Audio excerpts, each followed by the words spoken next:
महत्त्वाची बातमी, राहुल गांधींची जीभ छाटू नये, जिभेला चटके द्यायला हवेत। भाजप खासदार अनिल बोंडे यांनी देखील असं वादग्रस्त वक्तव्य केलंय। तर संजय गायकवाड यांच्यानंतर आता अनिल बोंडेंची देखील जीभ घसरली आहे। तर महाराष्ट्रात दंगली घडवण्यासाठी बोंडेंचं हे वक्तव्य असल्याचं यशोमती ठाकूर यांनी म्हटलंय।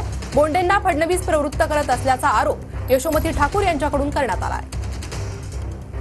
छाटण्याची भाषा तर योग्य नाहीच आहे, परंतु राहुल गांधी जे आरक्षणाच्या संदर्भात बोलले ते भयानक आहे।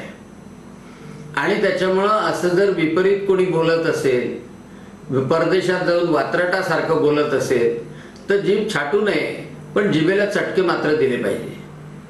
कारण काय, हे जिभेला चटके अशा लोकांना देणं आवश्यक आहे।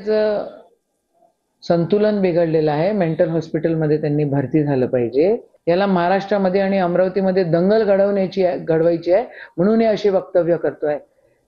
तुम्ही जरा खबरदारी राखा देवेंद्रजी, हे तुमचे बुडुकले जरा सांभाळा।